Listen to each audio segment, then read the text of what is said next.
بسم اللہ الرحمن الرحیم اللہم صلی علی سیدنا مولانا محمد وعلی آلہ وصحبہ وبارک وسلم۔ الحمدللہ آج ہم حسب سابق قرآن پاک کی جو تفسیر ہے وہ کر رہے ہیں، اور اگلی جو صورت ہے سورۃ البقرہ جو قرآن پاک کی دوسری صورت ہے اس سے تفسیر کا آغاز کر رہے ہیں۔ اور باقاعدہ آیات کی تفسیر کرنے سے پہلے جو سورہ بقرہ کی وجہ تسمیہ ہے، خاص طور پر اس کی فضیلت ہے اور اس کا مقام اور مرتبہ وہ قرآن و حدیث کے ذریعے بیان کیا جائے گا،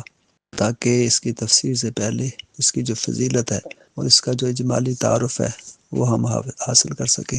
تو اس سلسلے میں سورہ بقرہ قرآن مجید کی سب سے طویل صورت ہے،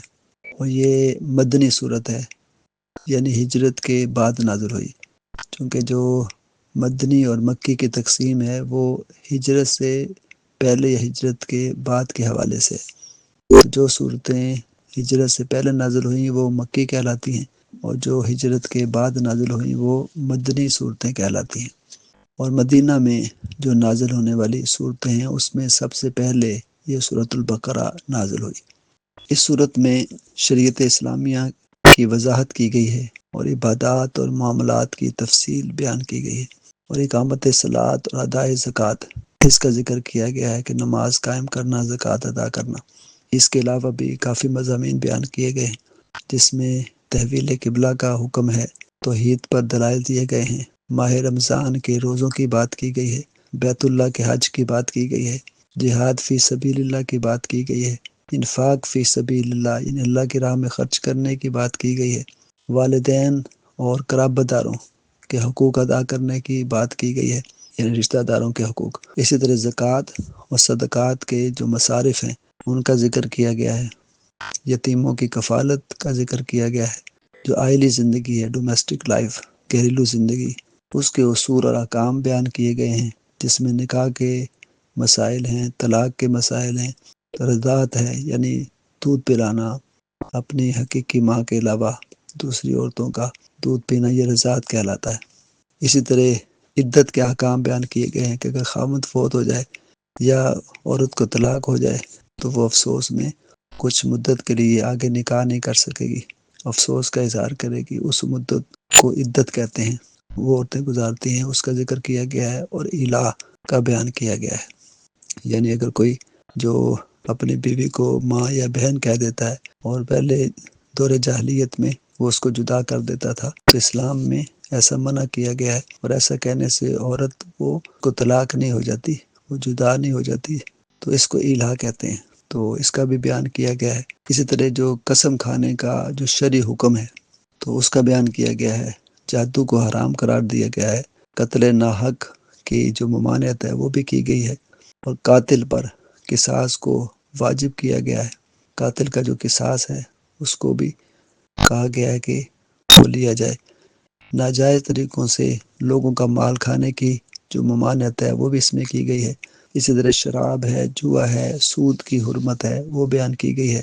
اسی طرح ایام حیض میں جو عمل زوجیت ہے اس کی ممانعت کی گئی ہے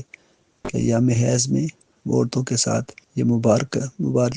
مباشرت نہیں کی جا سکتی، یعنی تعلق جو نہیں رکھا جا سکتا۔ پھر اسی طرح جو عورتوں سے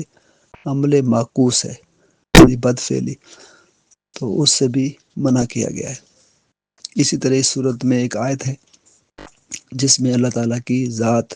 اور اس کی وحدت اور اس کی جو اہم صفات ہیں اس کا بیان کیا گیا ہے، اور یہ سب سے بڑی جو فضیلت والی آیت ہے وہ آیت الکرسی ہے،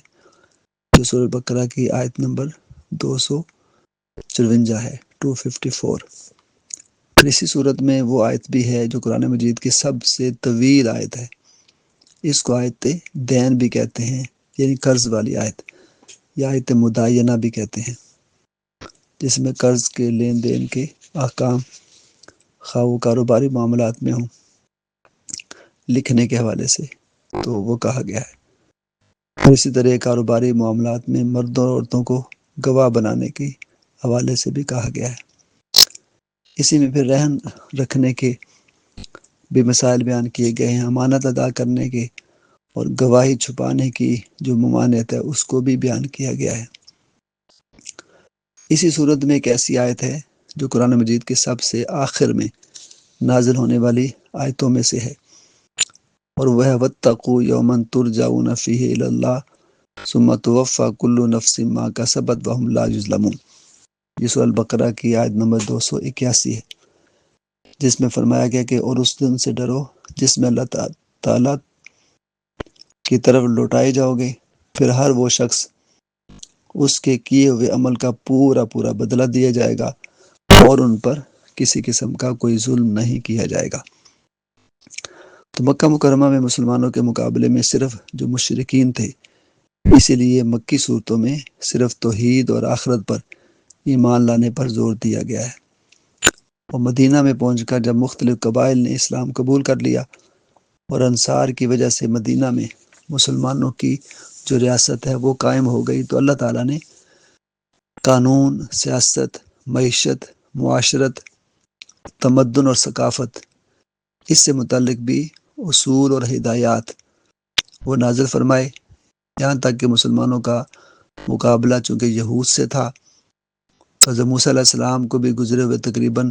19 صدیاں گزر چکی تھی۔ تو اس عرصہ میں جو یہودی تھے انہوں نے حضرت موسیٰ علیہ السلام کی تعلیم کو بھلا دیا تھا، تورات کو بالکل پس پش ڈال دیا تھا، اور تورات میں لفظی اور معنوی تحریف کر لی تھی، چینجنگ کر لی تھی، تبدیلی کر لی تھی۔ اور مدینہ منورہ میں جو یہود تھے ان کے علاوہ وہاں منافقین بھی تھے، لہذا یہ منافقین کئی قسم کے تھے۔ تو سورہ بقرہ میں کفار، مشرکین، یہود و نصارہ اور منافقین سب کے متعلق آیات نازل ہوئی ہیں۔ اسی طرح سورہ فاتحہ میں اس دعا کی بھی تعلیم دی گئی تھی کہ اللہ تعالیٰ سے ہدایت طلب کی جائے، اور اس کی دعا کی قبولیت کے طور پر سورہ بقرہ میں اب مسلمانوں کے لیے صراط مستقیم بیان کی گئی ہے، اور جو کامل مومن ہیں ان کی صفات بیان کی گئی ہیں، اور ان کے جو مخالف ہیں کفار اور مشرکین ان کی نشانیاں بھی بیان کی گئی ہیں۔ تو یہ چھوٹا سا خلاصہ تھا سورہ البقرہ کے حوالے سے۔ جہاں تک اس کی فضیلت کا تعلق ہے اور اس کی وجہ تسمیہ کا تعلق ہے، تو سورہ بقرہ کا جو نام اس لیے رکھا گیا کہ اس میں ایک گائے کا ذکر ہے، سورہ البقرہ، اسی وجہ سے بقرہ چونکہ گائے کو کہتے ہیں اس لیے اس کا نام وہ بقرہ رکھا گیا۔ تو اس کا جو جب تفسیر کریں گے تو اس سے متعلق آیت آئے گی، تو وہاں پھر اس کا پورا شان نزول میں بیان کروں گا۔ جہاں تک اس کی فضیلت کا تعلق ہے تو امام بہقی نے اپنی سنن میں اپنی اسانید کے ساتھ حضرت ابو امامہ باہلی رضی اللہ تعالیٰ عنہ سے روایت کیا ہے کہ آقا دو جہاں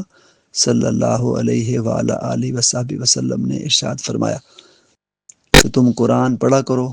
کیونکہ وہ قیامت کے دن اپنے اصحاب کی شفاعت کرنے والا ہوگا۔ اور اسی طرح فرمایا کہ زہرا وین یعنی سورہ بقرہ اور سورہ آل عمران پڑھا کرو، یہ دو صورتیں، کیونکہ یہ قیامت کے دن بادلوں کی طرح آئیں گی، یا صف باندھے ہوئے پرندوں کی طرح آئیں گی، اور اپنے پڑھنے والوں کی شفاعت کریں گی۔ اور سورہ بقرہ پڑھا کرو، کیونکہ اس کا پڑھنا برکت ہے، اس کا ترک کرنا یعنی چھوڑ دینا حسرت ہے، اور بدکار لوگ اس کو پڑھنے کی استطاعت نہیں رکھتے۔ اسی طرح علامہ قرطبی اس حوالے سے الجامع لاحکام القرآن تفسیر میں لکھتے ہیں کہ سورہ بقرہ مدنی ہے، یہ کافی عرصے تک نازل ہوتی رہی، یہ مدینہ منورہ میں نازل ہونے والی سب سے پہلی صورت ہے، اور اس کی ایک آیت مکہ مکرمہ میں بھی نازل ہوئی، اور وہ یہ ہے وَاتَّقُوا يَوْمًا تُرْجَعُونَ فِيهِ إِلَى اللَّهِ۔ یہ سورۃ البقرہ کی آیت نمبر 281 ہے۔ اور پھر اسی حوالے سے حافظ ابن کثیر اپنی تفسیر ابن کثیر میں لکھتے ہیں کہ بعض علماء نے کہا ہے کہ یہ صورت 1000 خبر اپنے اندر رکھتی ہے، 1000 امر رکھتی ہے، 1000 نہیں رکھتی ہے، اور شمار کرنے والوں نے بتایا کہ اس صورت میں 287 آیات ہیں، اور 6080 کلمات ہیں، اور 25500 حروف ہیں۔ اور پھر سورہ بقرہ کے فضائل میں یہ بات بھی آتی ہے، امام مسلم وہ روایت کرتے ہیں اپنی صحیح مسلم میں کہ نواس بن سلیمان کلابی رضی اللہ تعالیٰ عنہ وہ بیان کرتے ہیں کہ آقا دو جہاں صلی اللہ علیہ وسلم نے ارشاد فرمایا کہ قیامت کے دن قرآن مجید اور ان پر عمل کرنے والوں کو لایا جائے گا، اور ان کے آگے سورہ بقرہ اور سورہ آل عمران ہوں گی، اور آقا دو جہاں صلی اللہ علیہ وآلہ وسلم نے ان صورتوں کی 3 مثالیں بیان فرمائی جن کو میں آج تک نہیں بھولا۔ فرمایا وہ ایسی ہیں جیسے 2 بادل ہوں یا 2 سیاہ صاحبان ہوں جن کے درمیان نور ہو، یا پھر صف باندھے ہوئے پرندوں کی 2 قطاریں ہوں، اور وہ صورتیں اپنے پڑھنے والوں کی وکالت بھی کریں گی اور حمایت بھی کریں گی۔ تو یہ 2 صورتوں کی فضیلت بیان کی گئی ہے جس میں سورہ البقرہ بھی ہے۔ اسی طرح یعنی قیامت کے دن اللہ تعالیٰ ایک مخلوق کو پیدا فرمائے گا جو بادل صاحبان یا پرندوں کی قطاروں کی طرح ہوں گی، اور قرآن پڑھنے والوں اور قرآن پر عمل کرنے والوں پر وہ سایہ کریں گی۔ اس سے مراد یہ ہے۔ حضرت عبداللہ بن عباس رضی اللہ تعالیٰ عنہما وہ بیان کرتے ہیں کہ ایک دن حضرت جبریل امین علیہ السلام حضور نبی کریم صلی اللہ علیہ وسلم کے پاس بیٹھے ہوئے تھے، تو آقا دو جہاں نے ایک آواز سنی، تو حضور نے سر اوپر اٹھایا تو حضرت جبریل امین علیہ السلام نے کہا کہ یہ آسمان کا ایک دروازہ ہے جس کو صرف آج کھولا گیا ہے، کیونکہ اسی لیے اوپر سے آپ کو یہ آواز آئی ہے، اور آج سے پہلے کبھی نہیں کھولا گیا۔ پھر اس سے ایک فرشتہ نازل ہوا، اور حضرت جبریل امین علیہ السلام نے فرمایا یہ فرشتہ جو آج نازل ہوا ہے آج سے پہلے کبھی نازل نہیں ہوا۔ اس فرشتے نے آ کر آقا دو جہاں کو سلام کیا اور یہ کہا کہ آپ کو ان 2 نوروں کی بشارت ہو، میں اللہ تعالیٰ کی طرف سے آپ کو یہ بشارت دینے آیا ہوں جو آپ کو دیے گئے ہیں اور آپ سے پہلے کسی نبی کو نہیں دیے گئے، اور وہ نور ایک سورہ فاتحہ ہے اور دوسرا سورہ البقرہ کا آخری حصہ ہے۔ تو ان میں سے آپ جو حرف بھی پڑھیں گے دونوں صورتوں میں سے تو آپ کو اس کا مصداق مل جائے گا، یعنی اسی طرح سے ہوگا۔ اسی طرح حضرت ابو مسعود رضی اللہ تعالیٰ عنہ وہ بیان کرتے ہیں کہ آقا دو جہاں صلی اللہ علیہ وآلہ وسلم نے ارشاد فرمایا جو شخص رات کو سورہ بقرہ کی آخری 2 آیتیں پڑھے گا تو وہ پوری رات کے لیے کافی ہو جائیں گی، یعنی وہ اس کی حفاظت کریں گی، اور ناگہانی جو مصائب ہیں، آفات ہیں، بلیات ہیں،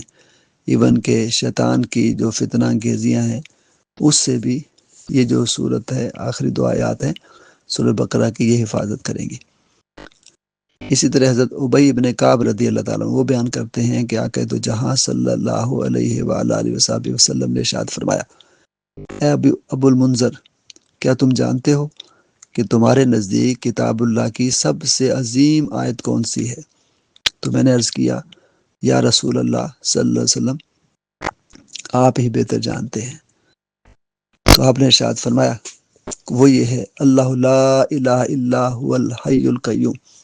یعنی آیت الکرسی۔ اور پھر آپ نے میرے سینے پر ہاتھ مارا اور فرمایا اے ابو المنذر تمہیں یہ علم مبارک ہو۔ یہ صحیح مسلم کی روایت ہے۔ اسی طرح آیت الکرسی کے ایک اور فضیلت یہ بیان کی گئی ہے کہ اس میں ظاہر، اس میں صفت اور اس میں ضمیر کے اعتبار سے اللہ تعالیٰ کا 17 مرتبہ ذکر کیا گیا ہے صرف آیت الکرسی میں، اور کسی ایک آیت میں بھی اللہ تعالیٰ کا اتنی بار ذکر نہیں کیا گیا۔ جتنی قرآن پاک کی آیات ہے سب سے زیادہ اس میں اللہ تعالیٰ کا ذکر کیا گیا ہے۔ امام نسائی روایت کرتے ہیں، حضرت ابو ہریرہ رضی اللہ تعالیٰ نے بیان کرتے ہیں کہ آقا دو جہاں صلی اللہ علیہ وآلہ وسلم نے یہ بھی ارشاد فرمایا کہ اپنے گھروں کو قبرستان نہ بناؤ، کیونکہ شیطان اس گھر سے بھاگ جاتا ہے جس میں سورہ بقرہ پڑھی جاتی ہے۔ تو شیطان کو بھاگانے کا سب سے آسان طریقہ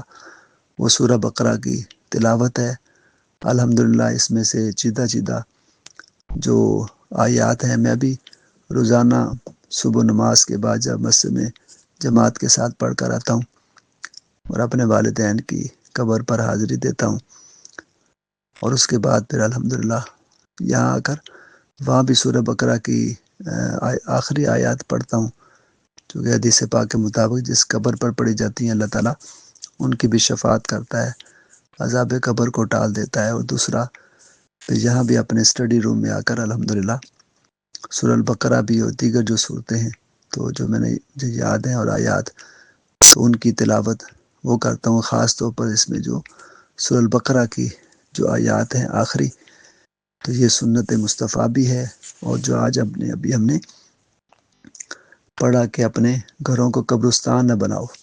اور سورہ البقرہ پڑھو تاکہ وہاں سے شیطان بھاگ جائے۔ تو اس کی برکت واقعتاً میں نے دیکھی کہ شیطان جب حملہ کرتا ہے تو اس کی برکت سے پھر اللہ تعالیٰ اس مصیبت کو، آفت کو، اس پریشانی کو وہ دور کر دیتا ہے۔ تو یہ میرا اپنا بھی یہ تجربہ ہے۔ اسی طرح حضرت حذیفہ رضی اللہ تعالیٰ عنہ وہ بیان کرتے ہیں کہ حضور نبی کریم صلی اللہ علیہ وسلم نے ارشاد فرمایا کہ ہماری دوسرے لوگوں پر 3 درجہ سے فضیلت ہے۔ ایک یہ کہ تمام روئے زمین ہمارے لیے مسجد بنا دی گئی ہے، اور اس کی مٹی ہمارے لیے ذریعہ طہارت بنا دی گئی ہے، اور ہماری صفیں فرشتوں کی صفوں کی طرح ہیں، اور ہم کو سورہ بقرہ کی آخری آیات وہ دی گئی ہیں جو عرش کے نیچے سے اللہ تعالیٰ نے نازل فرمائی ہیں، اور جو مجھ سے پہلے کسی اور کو نہیں دی گئی اور نہ میرے بعد کسی کو دی جائیں گی۔ تو اس حدیث کو السنن الکبریٰ میں درج کیا گیا ہے۔ اسی طرح امام ابو عبید نے حضرت انس بن مالک رضی اللہ تعالیٰ عنہ سے روایت کیا ہے کہ آقا دو جہاں صلی اللہ علیہ وسلم نے یہ بھی ارشاد فرمایا کہ جب کسی گھر میں سورہ بقرہ پڑھی جاتی ہے تو شیطان اس گھر سے نکل جاتا ہے۔ اور امام حسن بصری رحمۃ اللہ علیہ سے روایت ہے کہ آقا دو جہاں صلی اللہ علیہ وسلم نے ارشاد فرمایا قرآن میں افضل جو سورہ ہے وہ بقرہ ہے، اور اس میں ایک آیت ایسی ہے جو سب سے عظیم ہے، اور وہ آیت الکرسی ہے، اور جس گھر میں بھی سورہ بقرہ پڑھی جاتی ہے تو شیطان اس گھر سے بھاگ جاتا ہے۔ تو لہٰذا آج ہم نے سورہ بقرہ کے جو فضائل ہیں قرآن و حدیث کی روشنی میں اس کا جائزہ لیا، اس کی ہم نے اسٹڈی کی، اس کا مطالعہ کیا، تو ان سے پتہ یہ چلتا ہے کہ ہم اگر اپنا معمول بنا لیں اور ہم یہ سورہ البقرہ کی تلاوت کریں تو وہ گھر وہ شیطان سے محفوظ ہو جاتا ہے۔ جس دکان پہ، جس آفس میں، جس جگہ پر سورہ بقرہ پڑھی جائے تو وہاں بھی آفات بلیات وہ نہیں آتی ہیں۔ اللہ تعالیٰ اس میں برکت دیتا ہے، کاروبار میں بھی برکت دیتا ہے، اس گھر بار میں بھی برکت دیتا ہے۔ تو اللہ تعالیٰ مجھے بھی، آپ کو بھی، سب کو جو یہ سن رہے ہیں آج کا درس اور تفسیر،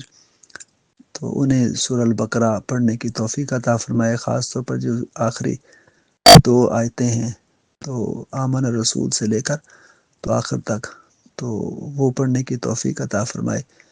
اور ایک بڑی ایمان افروز حدیث یہ بھی ہے، اس کو در منصور نے نقل کیا ہے، عبداللہ ابن مسعود رضی اللہ عنہ سے روایت ہے کہ جو کوئی نماز عشاء کے بعد ان آخری آیتوں کو پڑھے، سورہ البقرہ کی آخری آیتوں کو، تو اسے تمام رات عبادت کا ثواب ملتا ہے۔ تو اس حدیث کے مطابق یہ بھی بہت بڑا خزانہ ہے ہمارے پاس۔ تو عبادت کا ثواب زیادہ پوری رات حاصل کرنے کے لیے بھی اگر ہم اس کو رات کو پڑھ کر سوئیں تو آقا دو جہاں کی حدیث کے مطابق پوری رات ہماری عبادت میں شمار ہوگی۔ تو اللہ تعالیٰ ہم سب کو پڑھنے کی توفیق عطا فرمائے۔ بلکہ ایک مجھے حدیث یاد آئی بڑی ایمان افروز، حضور نے یہ بھی فرمایا، اس کو امام حاکم نے اور امام بہقی نے روایت کیا ہے کہ حضور کا فرمان یہ ہے کہ رب تعالیٰ نے جن آیات پر سورہ بقرہ ختم فرمائی ہے وہ عرش کا خزانہ ہے، اور انہیں خود بھی سیکھو، آقا دو جہاں نے فرمایا، اور اپنے بیوی بچوں کو بھی سکھاؤ، چونکہ یہ جو آیات ہیں یہ صلاۃ بھی ہے، یعنی نماز کا بھی حصہ ہے، قرآن بھی ہے اس کا بھی حصہ ہے، اور دعا بھی ہے۔